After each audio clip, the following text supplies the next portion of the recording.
आज हम प्रॉब्लम करेंगे ब्यूटीफुल गार्डन। इसमें क्वेश्चन में दिया है chef has a beautiful garden that contains N flowers. Initially all the flowers are in full bloom, मतलब वो खिले हुए हैं सारे। However each flower is a bit shy. Once plucked, the eighth flower takes exactly the 8 days to regrow and bloom again.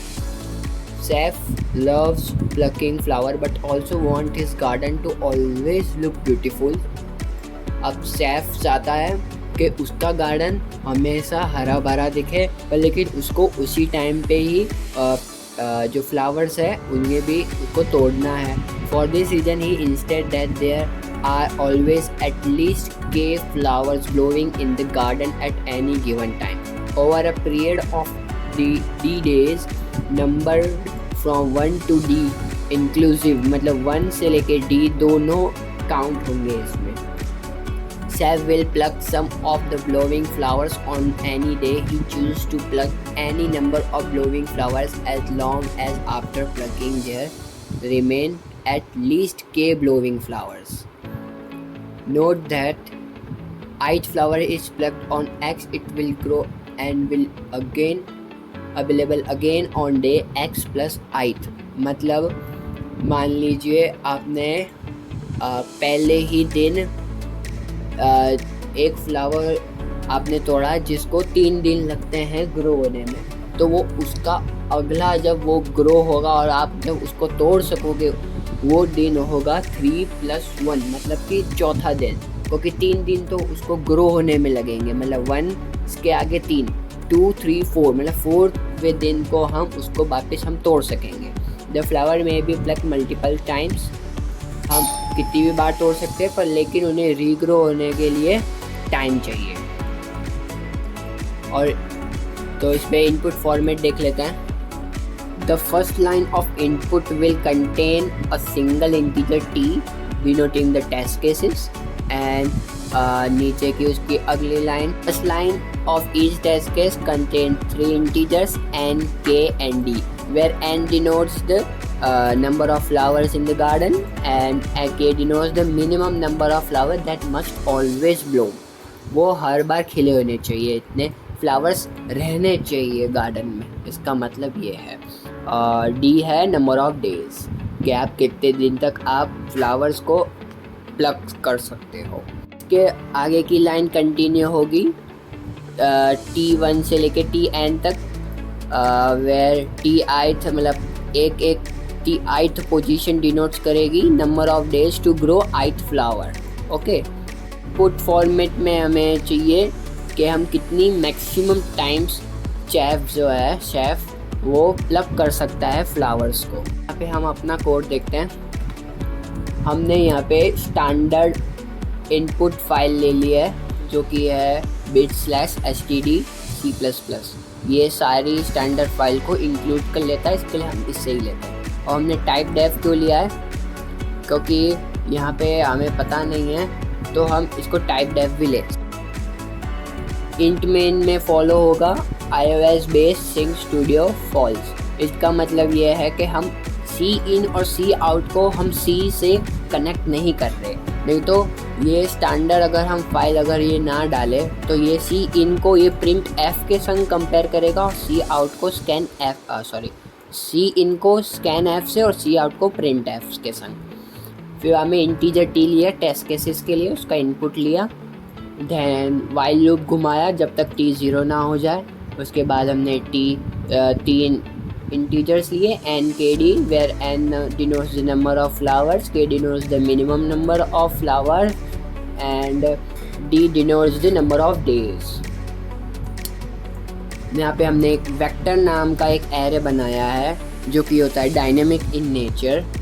हम उसको ऐसे denote करते हैं, अगर आपने गलती से ऐसे डिनोट कर दिया तो इसका मतलब होगा कि ये टी जो वेक्टर है, टी एरे का वेक्टर जो है वो nth टाइम बन जाएंगे। मतलब ऐसे टी नाम के एरे कितने बनेंगे, n टाइम, ना कि उसके अंदर n एलिमेंट्स आएंगे। n एलिमेंट्स लाने के लिए हमें ये सेमीकोलन लगाना पड़ता है, कर्व ब्रैकेट्स लगाने पड़ते हैं। फिर बाद में इंटीजर आंसर जो हम आंसर स्टोर करेंगे। हमने एक और लूप घुमाया जिसमें हम सारे इंटीजर्स को इनपुट लेंगे, देन उन्हें शॉर्ट कर लिया हमने, जिससे वो मिनिमम से लेके मतलब असेंडिंग ऑर्डर में सॉर्ट हो जाए। ये स्टैंडर्ड वो होता है इसका सिंटैक्स। अगर आपको ये नहीं पता तो आप हमारे यूट्यूब चैनल पे भी देख सकते हैं। और आगे की लाइन है if n is equal to k, means ये क्या कहना चाह रहा है, नंबर ऑफ फ्लावर्स जो है वो इक्वल हो गए मिनिमम नंबर ऑफ फ्लावर्स हम प्लग कर सकते हैं। इसका मतलब क्या हुआ कि हम minimum number of flowers plug करेंगे तो वो किसके बराबर हो जाएगा, n के बराबर हो जाएगा। और n के बराबर हो गया मतलब मिनिमम कितने रहने चाहिए k, और हमारे पास है भी कितने n, तो हम कितने फ्लावर प्लग कर सकते हैं 0। कितने भी दिन हो वो हम काउंट नहीं करेंगे, क्योंकि ये एक सिंपल सा एक लॉजिक है जिसमें हम इसको इम्प्लीमेंट कर सकते हैं। तो मैं एल्स में हम क्या करेंगे, एक लूप घुमाएंगे n 0 से लेके n-k तक का, ये जो डिनोट करेगा कि हम कितने नंबर ऑफ फ्लावर्स प्लग कर सकते हैं। मतलब इधर टेस्ट केसेस में अगर हम देखें, यहाँ पे n है 3, k और k जो है वो है 2, तो 3 - 2 हम करेंगे तो 1। और ये बात सही भी है क्योंकि हम खाली एक ही फ्लावर को प्लग कर सकते हैं, बाकी के 2 जो है वो रहने चाहिए, मतलब एटलीस्ट 2 तो रहने ही चाहिए। तो हम अगर minimum number of flowers grow होने के लिए जो मिनिमम नंबर ऑफ़ टाइम ले रहा है उसको हम प्लग करें तो कितना टाइम लगेगा 3, क्योंकि हर वो अगले दिन ग्रो हो जाएगा, फिर हम वापस उसको प्लग कर लेंगे, वापस ग्रो हो जाएगा, वापस प्लग कर लेंगे। तो हम इसको लूप के ज़रिए ऐसे लिखेंगे कि d-1 के दिन में टोटल नंबर ऑफ़ डेज में से हम एक माइनस कर रहे हैं। ये जो हमने आंसर को हमने ऐसे लिखा है वो क्यों लिखा है, क्योंकि यहाँ पे हमने सील फंक्शन भी यूज़ कर सकते थे। सील के अंदर ये पूरा आ जाता d-1 डिवाइडेड बाई टीथ मतलब ith ऑफ टीथ, जिससे हम उसका मतलब राउंड ऑफ वैल्यू निकाल सकें। ठीक है, अब यहाँ पे हमने इसको ऐसे क्यों लिखा है, जिससे ये d-1 दिन के लिए d-1 दिन हमने क्यों किया है, क्योंकि एक दिन तो वैसे ही काउंट हो जाएगा जब हम उसको प्लग करेंगे। देन यहाँ पे अगर हम टेस्ट केसेस से अगर इसको समझने की कोशिश करें, पहले ये शॉर्ट करेगा तो ये 4, 5 देन 7 ये अरेंजमेंट हो जाएगी उसकी।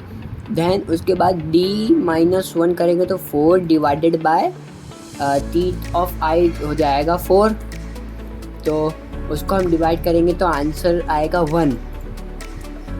पर हमें पता है कि हम जब इसको प्लग करेंगे, क्योंकि हमारे पास है 5 दिन और मिनिमम नंबर ऑफ़ फ्लावर्स होने चाहिए 0, तो हम इन तीनों को भी एक संग निकाल सकते हैं। तो इसको निकाला तो ये 5 दिन लेगा ग्रो होने में, देन ये 4 दिन, देन ये 7 दिन। तो सबसे मिनिमम टाइम कौन ले रहा है, 4th वाला। ओके, सो हम इसको जब निकालेंगे तो ये एक बार काउंट हो जाएगा, 5 वाला एक बार काउंट होगा, 7 वाला एक बार काउंट होगा, पर जो मिनिमम जो वाला जो होगा उसको हम सील फंक्शन से भी हम निकाल सकते थे इसको, पर लेकिन हमने यहाँ पे थोड़ा सील फंक्शन यूज़ ना करके, क्योंकि वो O ऑफ कॉम्प्लेक्सिटी थोड़ी ज़्यादा ले लेता है, इसके लिए हमने डायरेक्ट O ऑफ 0 वाला फंक्शन चूज़ किया। दैन यहाँ पे 4 2 बार आ जाएगा, क्योंकि ये 4 दिन लेगा, फिर बाद में उसके 5वें दिन भी टाइम बचा रहेगा, तो वो उस दिन भी निकाल सकता है। मतलब मिनिमम नंबर ऑफ़ फ्लावर्स की भी कंडीशन ट्रू हो गई और ये वाली भी हो गई, तो हमारे मैक्सिमम क्या आया 4। तो हम इसको रन करा के भी देख सकते हैं। अभी ये हमारा आंसर आ चुका है, सबमिट भी करेंगे तो वैसे तो मैंने पहले ही सबमिट कर दिया था कॉन्टेस्ट के दौरान, पर वीडियो अभी थोड़ा लेट आ रहा है। देखिए ये सबमिट हो चुका है पूरा। Thank you.